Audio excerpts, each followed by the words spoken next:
Assalamualaikum warahmatullahi wabarakatuh. Perkenalkan, nama saya Ade Muhammad Nur Fauzi dengan NPM 183112700650075.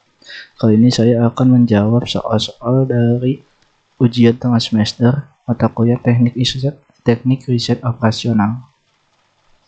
Soal yang pertama, tentukanlah solusi optimal dari persamaan berikut ini dengan metode simplex.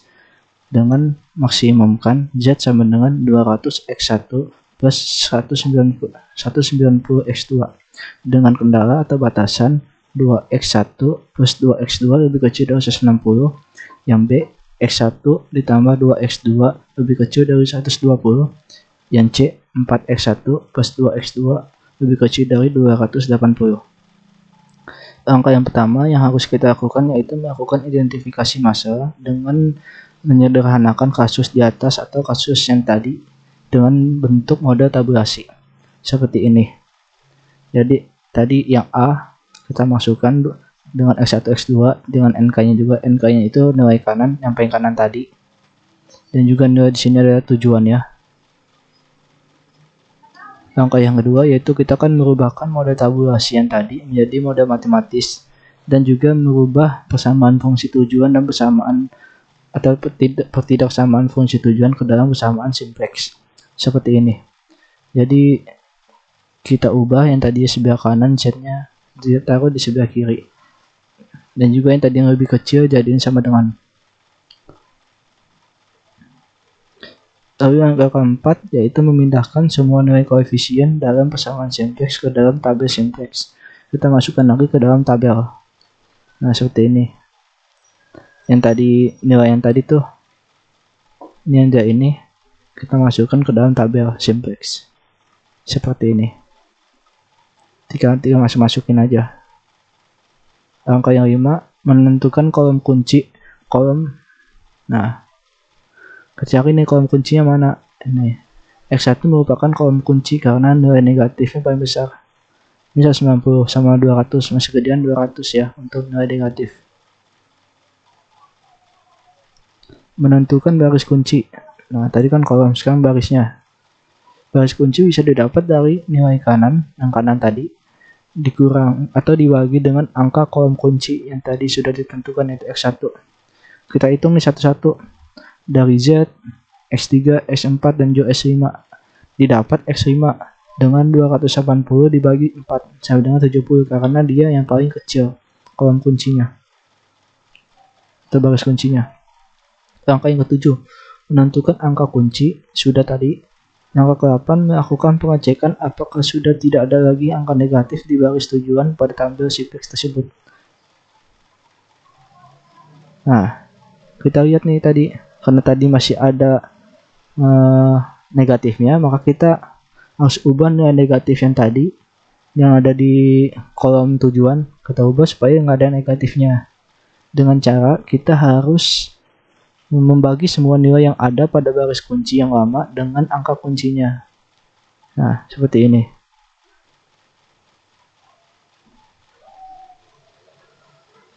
Ini baru yang kolom kuncinya dulu ya kita bagi.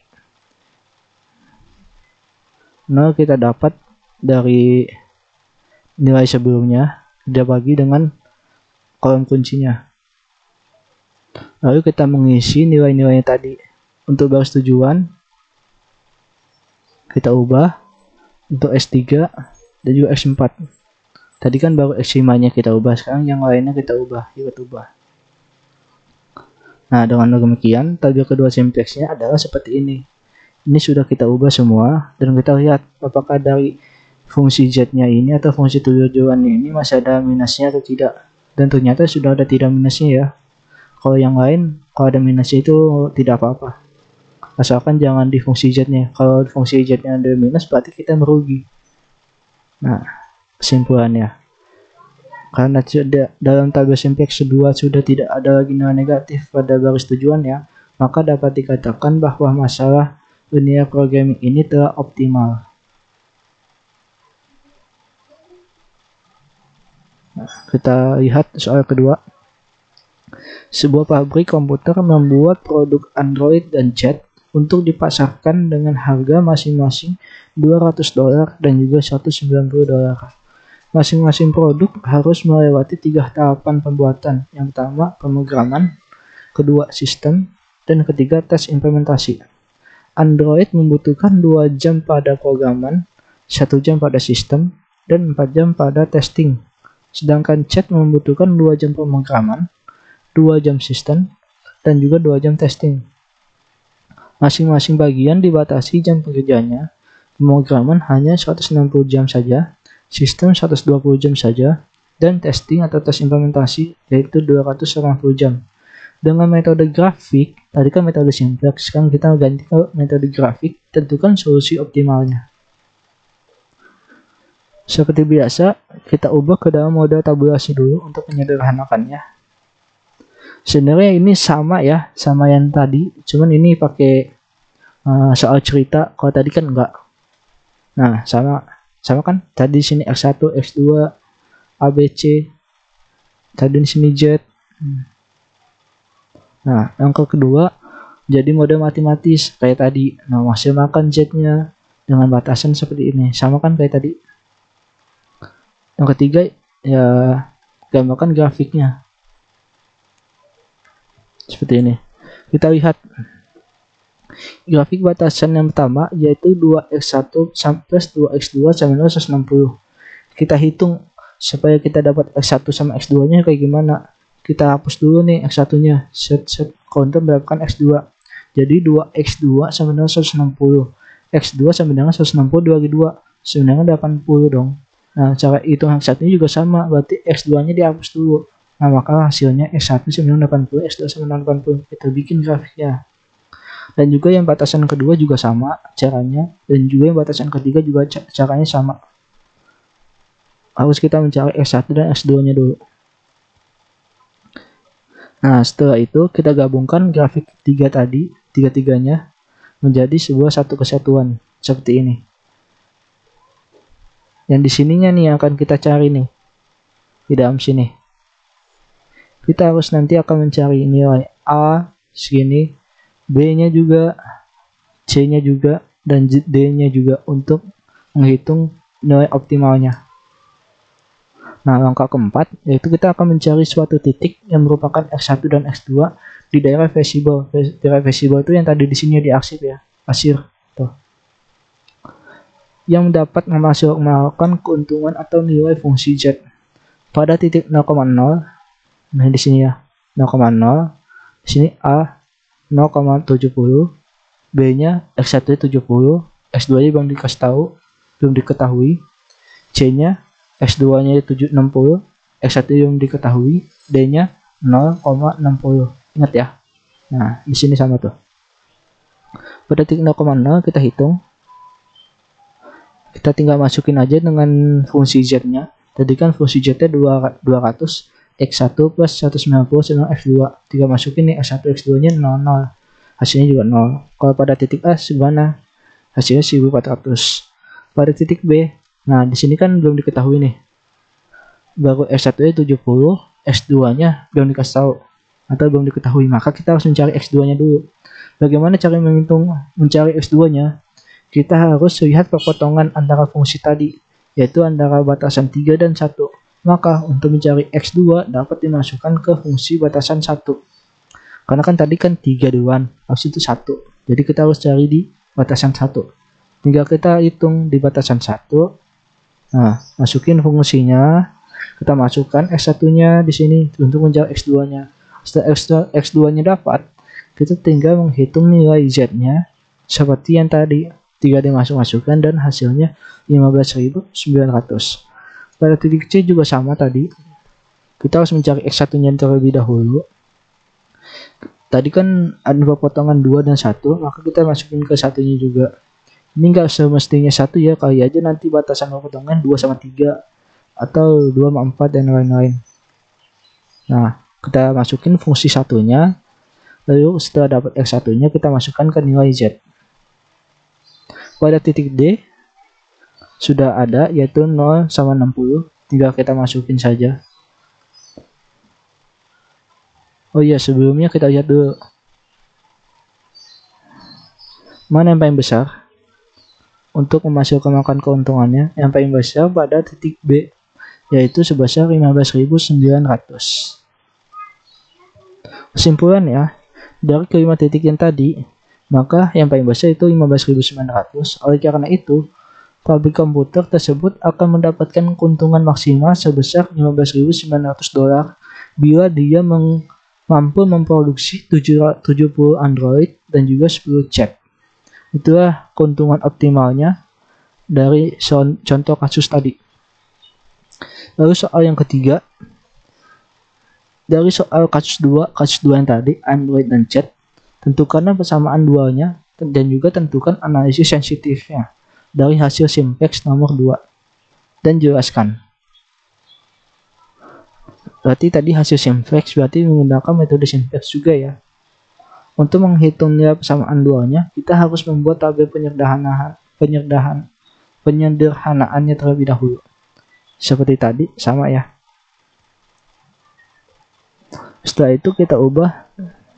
Nah, sini bedanya. Jadi kan tadi kan dibalik. Tadi kan seperti ini. Di sini X1, di sini X2. Di sini A, B, C dan Z. Kita balik di sini. Nah, X1-nya di sini, X2 di sini. Di sini A, B, C tadinya, cuman kita ganti jadi Y1, Y2 dan juga Y3. Tadinya X1-nya di sini A, X1, X2, kita turunin jadi gini, X1, X2. Nah, dengan demikian, fungsi tujuan dan batasannya sama kayak tadi ya. Y sama dengan 160 di sini. Ini harusnya Y ya. Sama aja sih, Z itu kan artinya kan melambangkan fungsi tujuan. 160, nah dengan batasan X1 dan X2 yang tadi. Cuma diganti X1 X2 nya jadi Y1, Y2, Y3. Dimana Y1, Y2 dan Y3 lebih besar daripada 0. Dan kita minimalkan nih Y1 nya, Y nya nih, tujuannya. Tinggal kita masukkan deh. S160, Y1, S20, Y2, 280, Y3. 160, 0, 120, 0, 280, 100. Hasilnya 2800.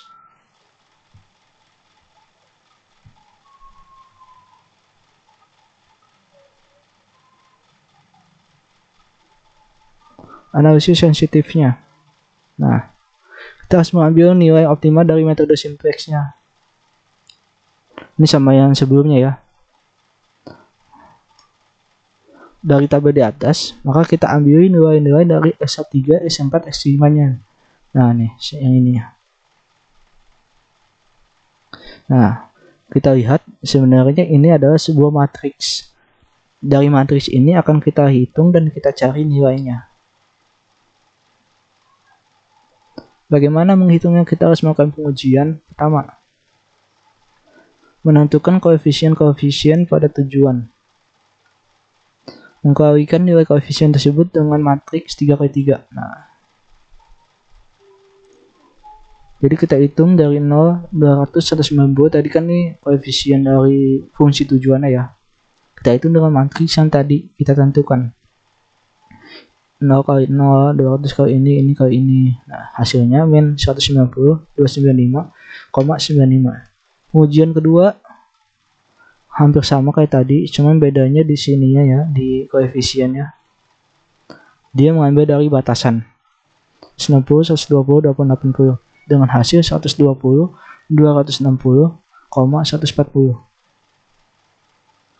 Tujuan adanya analisis sensitivitas yaitu digunakan untuk menghindari pengulangan perhitungan dari awal apabila terjadi perubahan-perubahan pada masalah ini programming simplex. Jadi untuk menghitung kembali supaya nggak menghitung kembali kalau ada perubahan-perubahan pada masalah ini programmingnya nanti. Jadi menggunakan analisis sensitif lebih mudah. Perubahan yang dimaksud dengan seperti misalkan, nah pada tahapan sistem tadi sistem jam kerjanya ditingkatkan. Tadi kan sebelumnya 120 jam, kita tingkatkan jadi 130 jam. Maka besar keuntungannya akan naik sebesar 70, sehingga dari 15.900 akan menjadi berapa? Kita hitung. NK sebelumnya kan 160, 120, 180. Tadi di sini programming, sistem, testing. Kita naikkan nih di sistemnya 130. Nah, dan di sini kita hitung dengan sebuah matriks yang tadi. Nah, hasilnya adalah 0,195, 140. 195 dan 140 di sini akan jadi X1 dan juga X2. Tinggal kita masukkan deh ke fungsi Z-nya. Dengan 200 X1 plus 190 X2. Masukkan deh tadi X1 dan X2 yang telah kita dapatkan. Dan hasilnya 65050. Maka akan mendapatkan $65.050 bila meningkatkan tahapan sistem dari 120 ke 130 jam. Contoh yang lain, misalnya kalau kita ingin meningkatkan per unit dari X1 dan X2, tidak lagi tadi koefisien tujuannya 200 dan 190, tetapi menjadi 210 dan juga 200. Maka keuntungan perusahaan yang baru adalah sama seperti yang tadi. Nah, kita mau ubah, kita masukkan koefisiennya, kita hitung ke dalam matriks yang telah kita tentukan sebelumnya. Nah, kita hitung hasilnya 0,300,15. Nah, berapa keuntungannya? Kita hitung ke masukkan ke dalam fungsi Y. Kita masukkan hasilnya 65.400. Mungkin itu saja jawaban dari ujian tengah semester dari mata kuliah teknik riset operasional. Sekian dari saya, mohon maaf bila ada kekurangan. Wassalamualaikum warahmatullahi wabarakatuh.